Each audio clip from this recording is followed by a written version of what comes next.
Hi everyone, this is Alex Reeby, immigration attorney with Murray Osorio. So it's been about a month since President Biden's administration announced this new program for promoting family unity, otherwise called Biden's Parole in Place program. So now that it's been a little bit, I want to take a step back and explain who qualifies and why you would even want it, because that's important too. Currently, what's really important to know is we do not have an application yet, and we don't have an application fee. Both of those are promised at the end of this summer 2024 that we will see both of those. So far, the US government has said these are the people who qualify. People who have been here for at least 10 years, beginning June 17th, 2024, working 10 years backwards. You have to have been here since June 17th, 2014. Continuously. On June 17th, 2024, you have to have been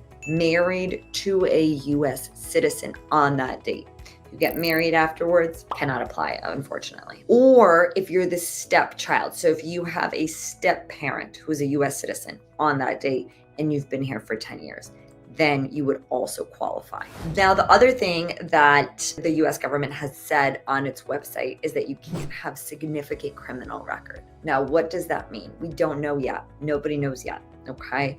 We will get more clarity on it at the end of the summer. Now, we all know that for DACA, for example, you can't have a DUI or you can't have a felony. We know that in order to get a green card, you could have a DUI because that's not typically what's called an inadmissibility, would prevent you from getting a green card. If you have TPS, temporary protected status, then you can't have more than 2 misdemeanors. So every program has been different, and so we don't know. And I think the administration is still trying to figure that out. And so we'll know more at the end of the summer. But so far, all we know is you can't have a serious criminal record. What exactly that means, nobody knows yet. You also have to be otherwise admissible. So what does that mean? Typically, if you have multiple entries and exits, you might not be admissible because you might have what's called a permanent bar. And so you might not be eligible. If you've been here for a while illegally, you left and you came back illegally, then you might not be eligible. Now, if your entries and exits are lawful, you wouldn't have that problem, right? But you might have that problem if you've been in and out. If you've had previous deportation orders, similarly, might not be eligible. Now, we don't actually have the application. We don't have the instructions, but this is what USCIS's website says, that you have to be otherwise admissible. Okay. So now we know who qualifies. Why do we even want it? That's sometimes a better question. Who wants it? Why do we care? Oftentimes, if you're married to a US citizen, which is the majority of people who are applying here, it might still be difficult for you to get a green card through that person because you entered without inspection. And so oftentimes you're going to need a waiver, you're going to have to leave and do an interview at the consulate.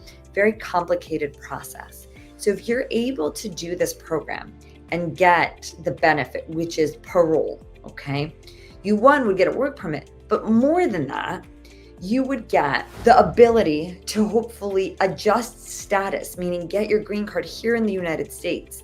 And it won't matter that you originally 10 years ago came without permission, you entered without inspection, because now you've been inspected, you got parole, you are now here lawfully in the United States. And so you'd be able to get your green card through your spouse. That's the big benefit of it. So it's very similar to a program that we already have, which is called military parole in place.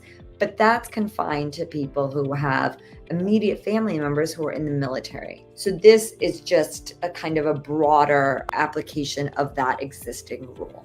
So the parole in place would be the first step. That wouldn't get you a green card, but that would get you on your way to getting a green card. Thank you so much for your attention.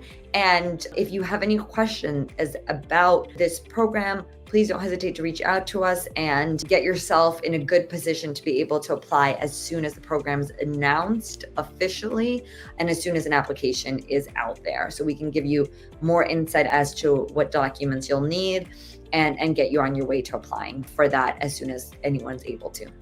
Thanks so much.